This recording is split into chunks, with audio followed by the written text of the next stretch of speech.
କହିବି କଥାଟି এই ପାଠକେ ଲେଖିଛନ୍ କୁନ୍ତଲା କୁମାରୀ ସାବତ। ଆଜି এই ପାଠରେ ଆମେ ପ୍ରଶ୍ନ ଉତ୍ତର କରିବୁ।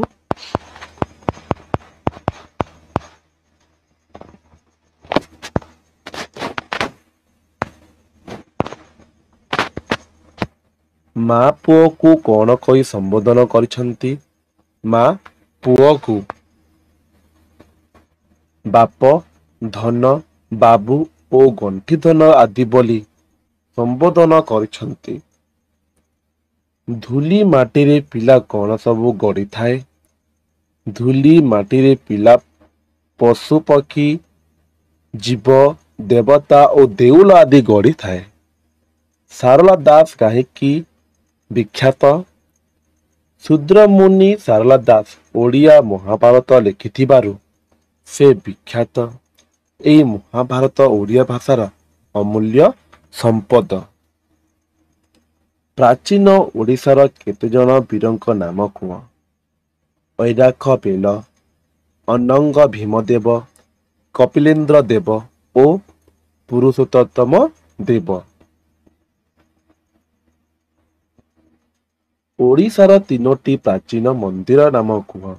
ପୁରୀର ଶ୍ରୀ ଜଗନ୍ନାଥ ମନ୍ଦିର, ଭୁବନେଶ୍ୱରର ଲିଙ୍ଗରାଜ ମନ୍ଦିର ଏବଂ ରାଜାରାଣୀ ମନ୍ଦିର। ନମ୍ବର 2, ଦୁଇଟି ବା ତିନୋଟି ବାକ୍ୟରେ ଲେଖିବ ବା ଦୁଇଟା ପଏଣ୍ଟ କରିବ।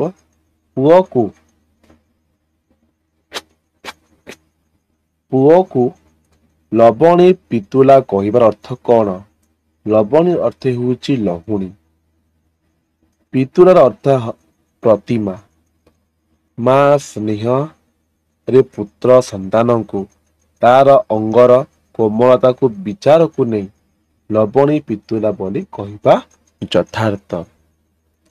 ଓଡ଼ିଆ ମାନେ ବଡ଼ କାରିଗର ଥିଲେ ବୋଲି କିପରି ଜଣା ପଡୁଛି? ପ୍ରାଚୀନ ଓଡ଼ିଶାର ଶିଳ୍ପକଳା ଥିଲା ଗୌରବମୟ।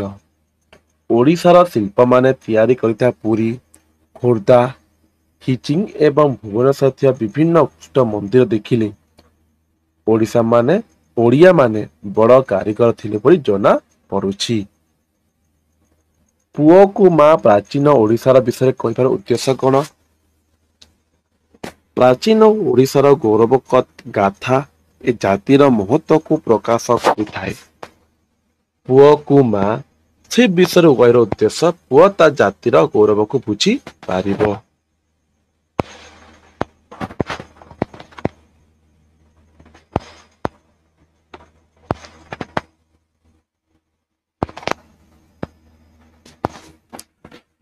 ପୁଅ କିପରି ଓଡ଼ିଆ ବୋଲି ଗର୍ବର ସହିତ କଥା ଟେକି ଚାଲିପାରିବ?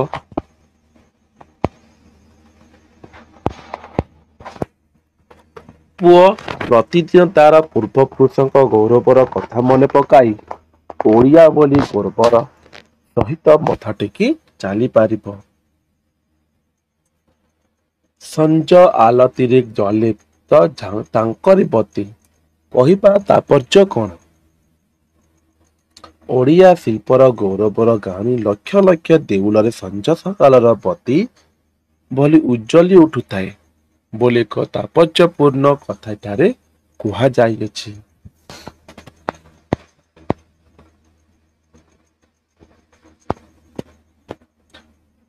ସରଳ ଭାଷାରେ ବୁଝାଇ ଲେଖ। ଚାହିଁବା ଗୋଟେ ଗୀତ ଦେଇଛନ୍ତି ତାকে ବୁଝେଇଛନ୍ତି ତାଙ୍କେ ଗପ ପ୍ରକାର ଲେଖବାର ଥିସି। ପଥର ଉପରେ ଆଙ୍କିଛନ୍ତି ଛବି ଅପରୂପ ମନୋହର। ସଂସ୍କୃତ ପଦ୍ୟାଂଶଟି ଉତ୍କଳ ଭାରତୀ କୁନ୍ତଳ କୁମାରୀ ସାବତଙ୍କ କହିବି କଥାଟି ପଦ୍ୟରୁ ଆନିତ। ଓଡ଼ିଶାର କାରିଗର ମାନେ ମନ୍ଦିରର ପାଷାଣ ଗାତ୍ରରେ କିପରି ଅପରୂପ ଶୋଭା ପ୍ରଦାନ କରି ଯାଇଛନ୍ତି ଓ ନଦୀ ବନ୍ଦର ନିର୍ମାଣ କରି କିପରି କାରିଗରୀ କୌଶଳର ପରାକାଷ୍ଠା ପ୍ରଦର୍ଶନ କରିଯାଇଛନ୍ତି ତାହା ଏଠାରେ ବର୍ଣ୍ଣନା କରାଯାଇଅଛି। ଅତୀତ ଉତ୍କଳ କାରିଗର ମାନେ କଲା ସ୍ଥାପତ୍ୟ କ୍ଷେତ୍ରରେ ଉତ୍କର୍ଷ ପ୍ରତି ପ୍ରାଦାନ କରି ଯାଇଛନ୍ତି। ନିହାଳ ମୁନରେ ପ୍ରସ୍ତର ଦେହରେ ସୃଷ୍ଟି କରିଯାଇଛନ୍ତି ଅପୂର୍ବ କଲା କୌଶଳ। ଆଜି ମଧ୍ୟ ମନ୍ଦିରମାନଙ୍କ ସେହି କାରୁ କଲା ଦେଶ ବିଦେଶରେ ପର୍ଯ୍ୟଟକ ମାନଙ୍କୁ ଆକୃଷ୍ଟ କରୁଛି।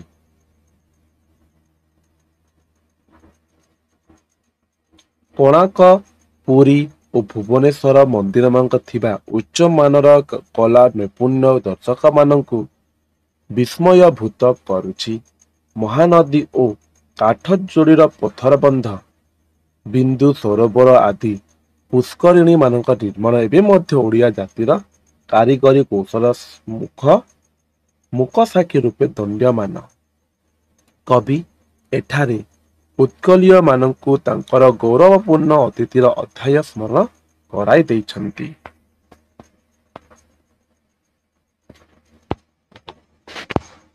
ଖର୍ବ କିଏ ସରିବ କିଏ ସରି ହେବ ଗୁଣ ଜ୍ଞାନେ ତାଙ୍କୁ କିଏ ସରି ହେବ ତେଜେ।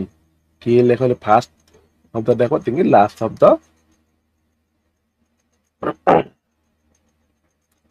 ସଂସ୍କୃତ ପଦ୍ୟାଂଶଟି ନାରୀ କବି କୁନ୍ତଳା କୁମାରୀ ସାବତଙ୍କ ରଚିତ କହିବି କଥାଟି ପଦ୍ୟରୁ ଆନିତ। ଏଟା ହେଲା ପଦ୍ୟ କି ପଦ୍ୟରୁ ଆନିତ। ଏଠାରେ କବି ଉତ୍କଳୀୟ ରାଜା ମହାରାଜା ମାନଙ୍କର ଗୁଣ ଓ ଜ୍ଞାନ ବୀରତ୍ୱ ଗରିମାର କାହାଣୀ ଅବଦାନ କରିଛନ୍ତି। ଓଡ଼ିଶାର ପରାକ୍ରମଶାଳୀ ରାଜାମାନଙ୍କ ମଧ୍ୟରେ ଗଜପତି ପୁରୁଷୋତ୍ତମ ଦେବ ଯଜାତି କେଶରୀ ଅନଙ୍ଗ ଭୀମଦେବ ଓ ଐର ଖାରବେଳ ଆଦି ଅନ୍ୟତମ। ଯୁଦ୍ଧ କ୍ଷେତ୍ରରେ ସେମାନଙ୍କ ଅପୂର୍ବ ବୀରତ୍ୱ ପ୍ରଦର୍ଶନ କରି ଓଡ଼ିଶାର ସୀମାକୁ ଉତ୍ତରରେ ଗଙ୍ଗା ନଦୀ ଠାରୁ ଦକ୍ଷିଣରେ ଗୋଦାବରୀ ପର୍ଯ୍ୟନ୍ତ ବିସ୍ତୃତ କରାଇଥିଲେ।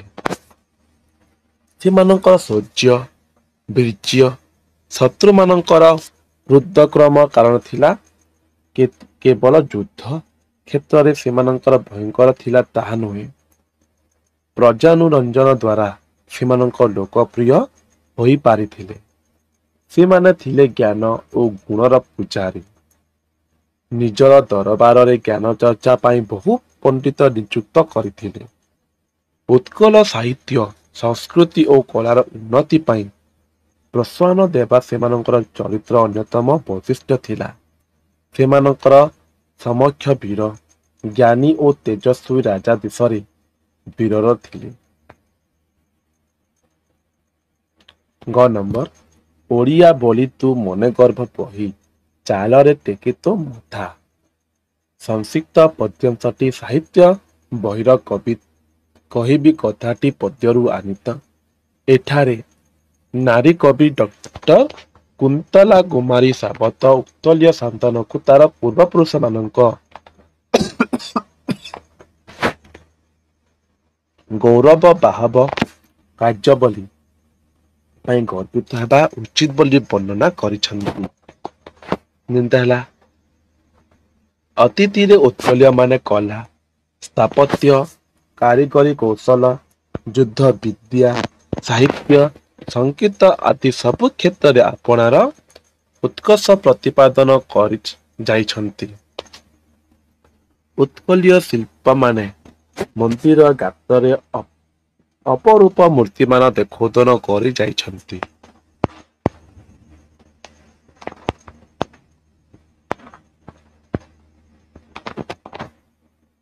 ମନ୍ଦିରର ଭଗ୍ନାବଶେଷ ଏବଂ ଉତ୍କଳୀୟ କାରିଗରୀ ମାନଙ୍କ ଉନ୍ନତ କଲା ନୈପୁଣ୍ୟର ମୁକ ସାକ୍ଷୀ ରୂପ ନନ୍ଦୟମାନ ଅର୍ଥ ଦେଖାଯାଉଛି। କେଉଁ ପ୍ରକାର ସେମାନେ ମନ୍ଦିର ତାର କଲା କୃତି ସବୁ ତିଆରି କରିଛ।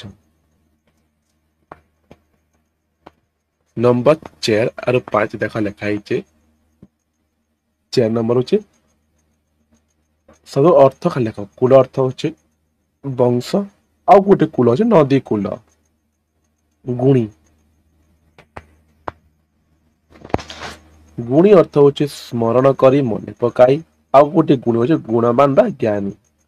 ସର୍ଗ ଅଧ୍ୟାୟକ ସ୍ୱର୍ଗ ସୁର ଲୋକ ବା ଦେବ ନଗରୀ।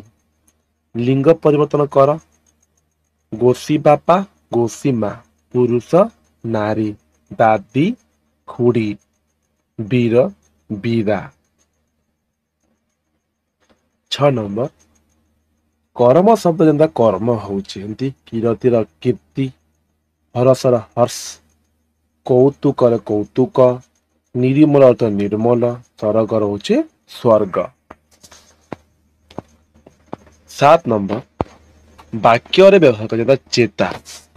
ବୁଢା ଲୋକଟି ଖରାରେ ଚେତା ହରାଇ ପଡିଲା। ବେହୋସ ହେଲା।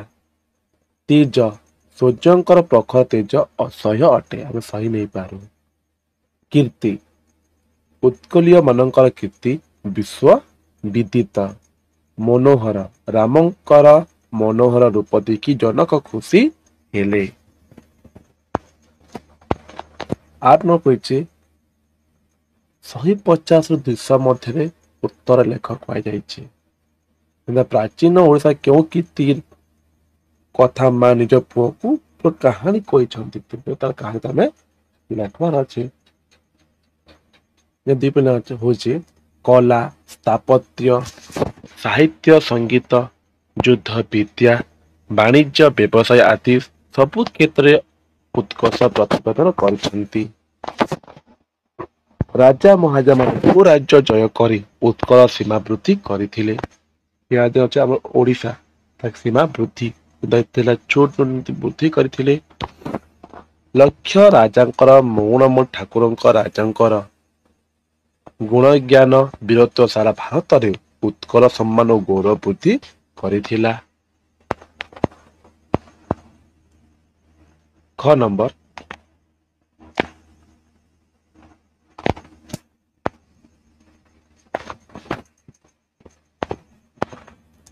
ମା ପୁଅଙ୍କୁ ଅତୀତ ଉତ୍କଳ ଗୌରବ କଥା ମୂଳରୁ କେଉଁ ଉଦ୍ଦେଶ୍ୟ ରହିଛି? ସେ ସବୁ ସିମ୍ ଅଛି ନା ଟିକେ ଅଳ୍ପ ଦେଖ ସବୁ ଶେଷ ଅଛି ଲେଖା ହେଇଛି।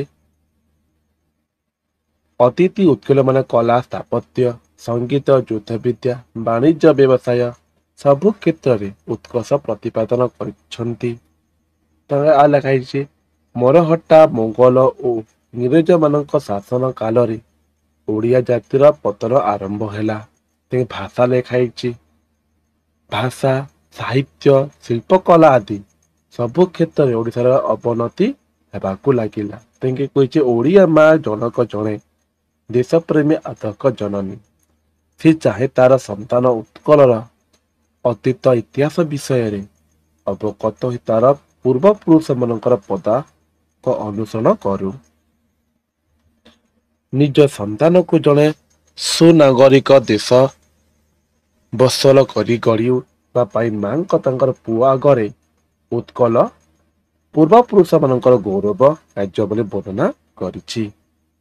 ରହିଲା କଥା କହିବି କଥାଟିର ପ୍ରଶ୍ନ ଉତ୍ତର।